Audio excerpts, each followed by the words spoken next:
Hey galera, meu nome é Jason Santos e nesse dica de desenho que está atrasado nós vamos falar sobre onomatopeia. Se você não faz ideia do que é onomatopeia, fica aí que eu vou explicar para você e vou te mostrar como que faz e qual a importância dela no seu mangá.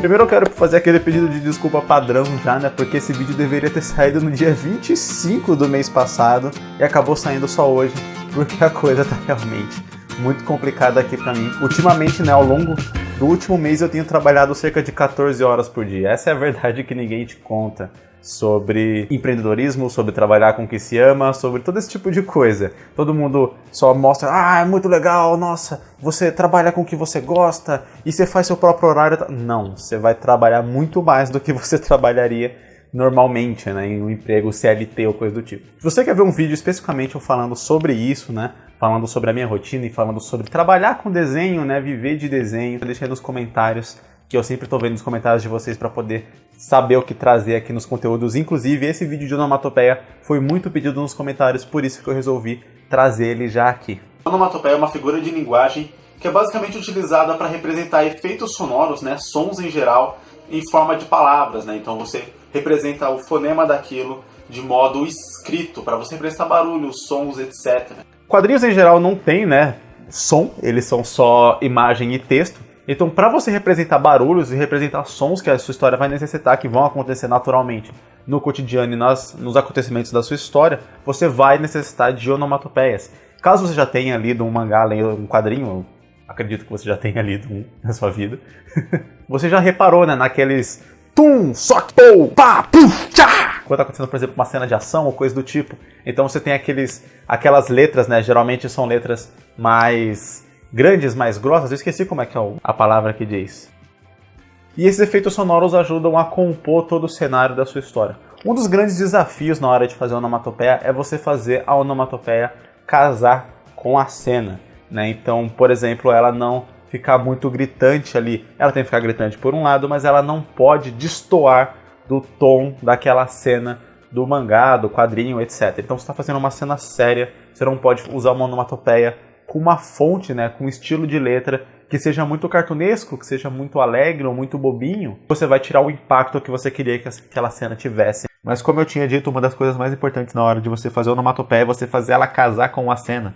Então, para isso, muitas vezes a gente vai, né, desenhando onomatopeias de acordo com aquilo que a gente está fazendo. Vamos supor, por exemplo, que alguém tenha jogado uma pedra dentro d'água.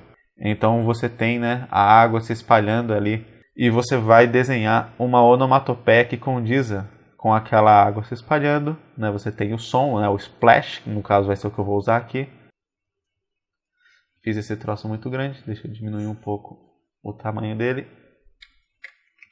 É uma das vantagens de você fazer onomatopeia direto no PC.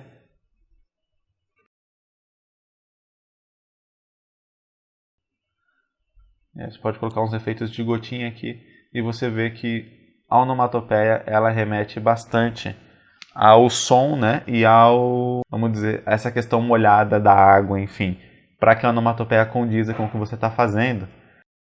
Mas Jason, como é que eu vou saber quais são os sons que eu tenho que representar dentro da minha história? Cada cultura tem o seu padrão, né, de onomatopeias, é como a gente imagina que certo som soa. É como a gente imagina que certo som seria escrito, né, quando representado. Vamos supor, né, você está batendo numa porta. Qualquer um aqui no Brasil vai dizer que o som de quando você bate numa porta, né, é toque-toque. Tanto que tem a famosa piada, né, toque-toque, quem bate? Um youtuber idiota. Enfim. Mas outras culturas vão representar isso de forma diferente. Se você pegar, por exemplo, a cultura japonesa, o jeito como as onomatopeias são representadas é completamente diferente do jeito como a gente pensa aqui. O jeito como eles interpretam o som é completamente diferente do nosso som. A onomatopeia para passo, então o cara tá correndo, né, a gente faria, por exemplo, tap-tap. O cara correndo, o japonês faria tá-tá, enfim. As coisas são bem diferentes, o modo como os japoneses interpretam o som das coisas é muito diferente do da gente. Por exemplo, você deve achar quando o nosso coração bate, né? Ele faz algo parecido com esse som aqui, tudum, ou tum-tum, talvez. Pro japonês, o som que o coração faz quando bate é esse, toque-toque. Escrevendo em katakana ficaria assim. Aqui no caso eu escrevi Doki Doki, né? Quando tem isso aqui fica Doki Doki, que também serve para onomatopeia aqui do coração batendo. Então, dito isso, você pode simplesmente pegar a sua própria interpretação de um som e tentar representar ele na sua história, como você imagina que aquele som seria escrito. É claro que isso compondo junto com a cena, né, com o desenho que está sendo representado, aquele som vai encaixar e o leitor geralmente vai entender, desde que seja algo que esteja explícito ali na cena. Então é complicado, por exemplo, se o som ele não está acontecendo naquela cena exata, né? Ele está sendo representado ali, mas ele não está sendo mostrado, a causa daquele som não está sendo mostrado. Exemplo, você tem um personagem e ele está andando num corredor escuro, de repente ele escuta um barulho e aí ele se vira.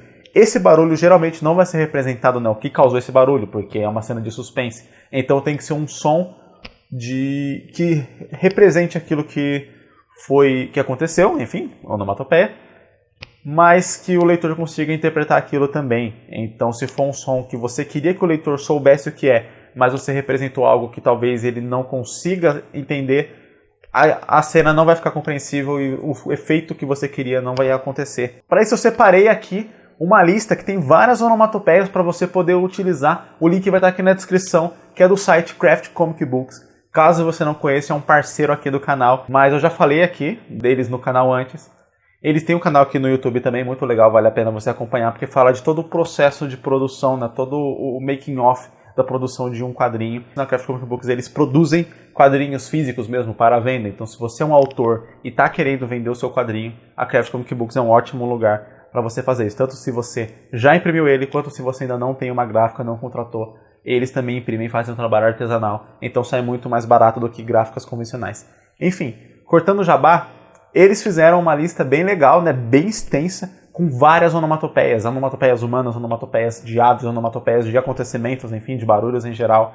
Então você consegue ter uma lista lá, caso você tenha alguma dúvida, você consegue consultar lá para poder fazer a sua história. Fica bem bacana, deixa salvo nos seus favoritos essa lista para que você possa sempre revisitando ela para pegar alguma onomatopeia ali que você não sabe exatamente qual seria o som. E é claro, aquela liberdade de sempre, você pode representar a onomatopeia tanto manualmente, né, com você mesmo desenhando a onomatopeia, quanto digitalmente. Vamos focar aqui primeiro no manual, né? É claro, né, você pode simplesmente desenhar ela normalmente e depois contornar ela, fazendo ela à mão livre, se não precisa. Como a onomatopeia é uma coisa para ser mais livre, para casar mais com a cena, você não precisa fazer ela com régua, com curvas, com um monte de coisas, você consegue fazer ela bem à mão livre mesmo, bem solta, para que ela case ali com o desenho, como eu tinha dito. Outro material interessante que serve muito bem para você utilizar onomatopeias, eu utilizei muito ele para onomatopeias, é aquela caneta que eu falei no último vídeo, sobre você recarregar aquela caneta, o marcador permanente da Pentel, né? No caso o meu é o N860. A ponta chanfrada dele ajuda bastante você a fazer a onomatopeia, né, quadradinha ali, já ficar mais ou menos no formato certinho que você quer. Então é uma boa escolha para quem quer fazer onomatopeia de um jeito bem rápido, bem prático e bem facinho também. Outros tipos de canetão preto também podem te ajudar a fazer onomatopeias. Enfim, quanto mais grossa a caneta, ela vai te ajudar a fazer aquilo de uma maneira um pouco mais rápida. É claro que ao mesmo tempo você vai precisar ter um pouco mais de cuidado na hora de utilizar, porque geralmente, né, com essas canetas você vai fazer aquilo direto, sem ter feito um esboço ou um contorno antes. Enfim, então toma bastante cuidado para você não errar. A Sakura tem duas canetas também, que são canetas brush, né, canetas que tentam simular a ponta de um pincel, que serve muito bem para você fazer onomatopeias, principalmente onomatopeias que representem mais velocidade, onomatopeias que não sejam tão grossas assim, não tenham um desenho, né, com um shape tão grosso. Então você pode usar tanto a Pigma Brush FB quanto a Brush da Micron normal. As duas são ótimas para você representar esse tipo de coisa. A Brush normal, ela tem uma ponta um pouco mais leve, então ela serve para você representar isso com um pouco mais de naturalidade. Enquanto a Brush FB, apesar de ela ser muito boa para mim para arte final mesmo, ela para onomatopeia acaba sendo um pouco mais dura, então você fica um pouco mais limitado ali nas onomatopeias que você vai fazer. E agora eu vou compartilhar com vocês a tela do meu computador aqui, para que vocês possam ver um pouco sobre a parte digital de fazer onomatopeia, porque você aí tem duas formas também de fazer no digital, que é tanto você fazer manualmente, né, só que no digital você vai desenhar do mesmo jeito que você faria no papel, e a outra é você utilizar fontes próprias para você fazer onomatopeia. Não só própria para você fazer onomatopeia, né, mas fontes que sirvam, que consigam encaixar com o sentido que a gente espera, né, com o formato que a gente espera, que vai ter uma onomatopeia. Aqui eu separei algumas fontes que eu tenho e que eu uso de vez em quando para fazer onomatopeias, né? Cada fonte está com o seu devido nome aí listado. Então você consegue, por exemplo, ir num site e procurar por essas fontes que tem aí e usar elas, enfim, baixar elas para instalar no seu computador para poder usar. Entre aqui, ó, as que eu mais gosto de usar é essa Badaboom BB, essa Crash Black também é muito boa, e a Dark Times para cenas de ação ou cenas um pouco mais sérias, ela fica bem interessante. Uma coisa legal, né, que o Photoshop tem é que você sempre pode editar as fontes, né? Essa função aqui em cima, esse Tzinho com a curva embaixo, você tem vários modelos aqui que vão meio que transformar a sua fonte, olha isso. Aí conforme você vai mexendo aqui, ela vai aumentando uma angulação para você deixar a fonte mais de acordo com o seu desenho. Você pode fazer ela começar maior e terminar menorzinha, ou começar menor e terminar maior. Enfim, assim como você pode meio que esticar ela tanto para baixo quanto para cima aqui e girar ela no ângulo Z. Muito maneiro. Então tem vários modelos que você pode usar para você editar a sua fonte e fazer ela casar com as cenas que você estiver querendo fazer na hora.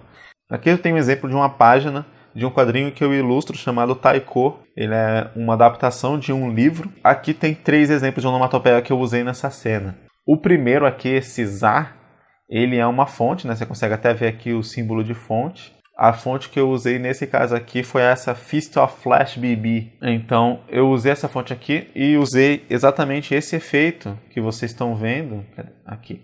Esse efeito que vocês estão vendo para editar ela e deixar ela na posição que eu queria aqui para condizer com a cena. Esse crack aqui do cara quebrando a mão do outro já foi feito manualmente. Então eu peguei aqui a ferramenta de pincel normal e eu desenhei a fonte.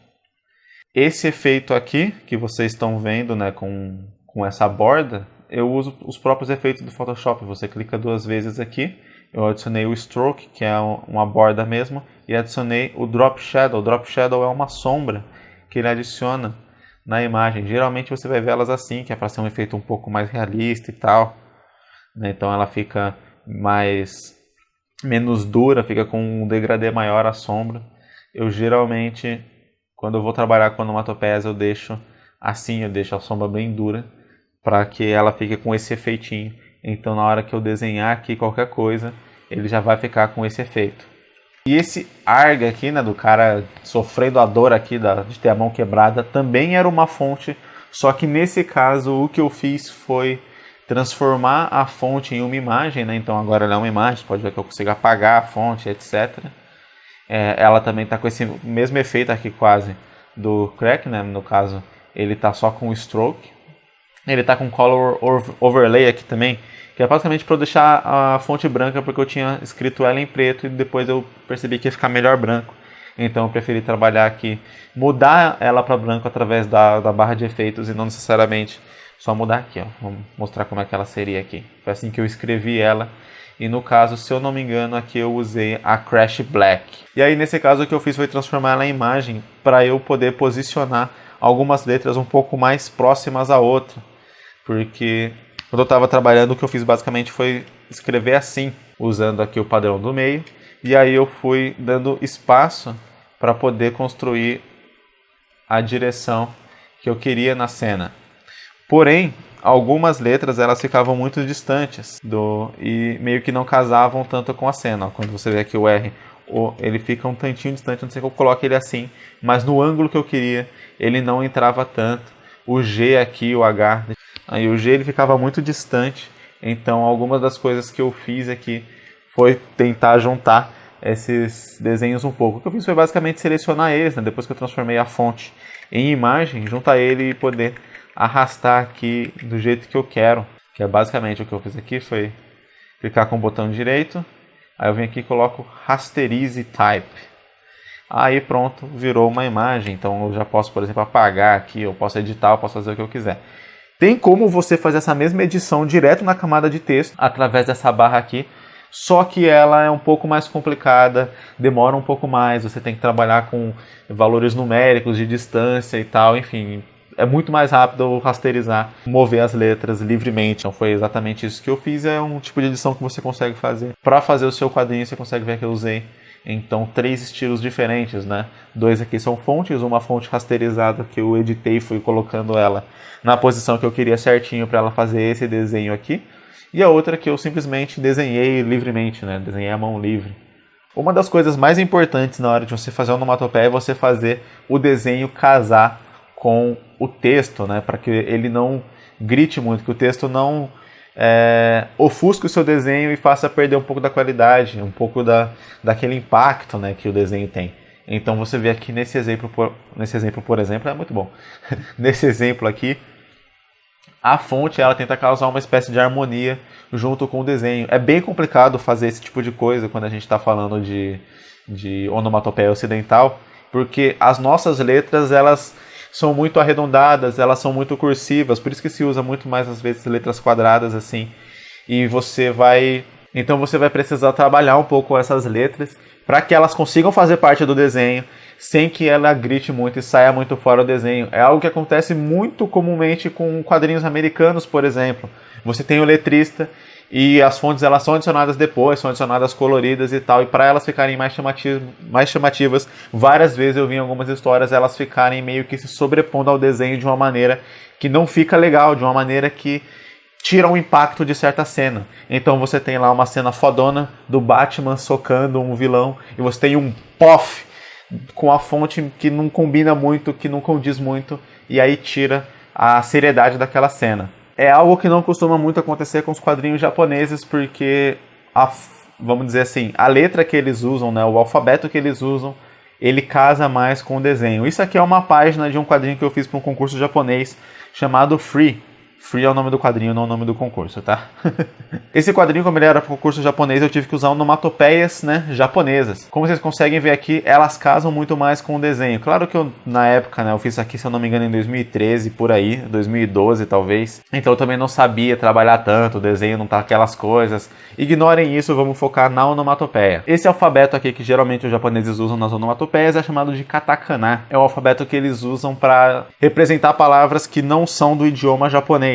Então seria equivalente, por exemplo, se a gente usasse um outro tipo de alfabeto que não o nosso para escrever ketchup ou para escrever shopping, por exemplo. Uma coisa interessante, fica de curiosidade aí, é que os japoneses usam o katakana para cenas onde o som ele é mais berrante, né? Então, por exemplo, aqui você tem um carro vindo e ele buzina, então você tem esse bé bem forte. Isso aqui, a leitura disso é um bé, seria da buzina do carro. Enfim, eles usam esse tipo de alfabeto para sons que são mais agudos, sons mais altos, sons mais gritantes. E eles usam o alfabeto padrão deles, né, o hiragana no caso, que é o alfabeto que eles usam para escrever as palavras de origem japonesa, para sons mais leves, para sons mais calmos, digamos assim. Para vocês terem ideia, o japonês ele tem onomatopeia até para silêncio. Então, se um lugar está em silêncio, a onomatopeia vai ser shi. Quase pode-se dizer que seria equivalente ao nosso sh, para mandar a pessoa ficar quieta, né?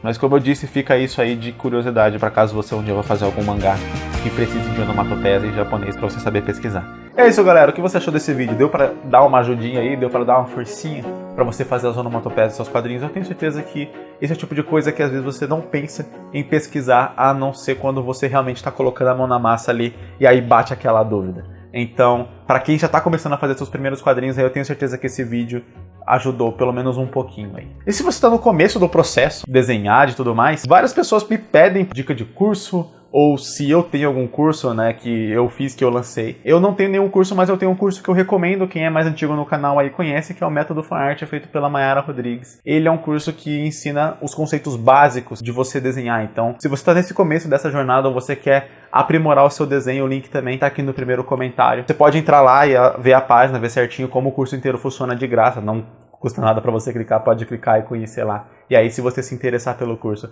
você pode fazer.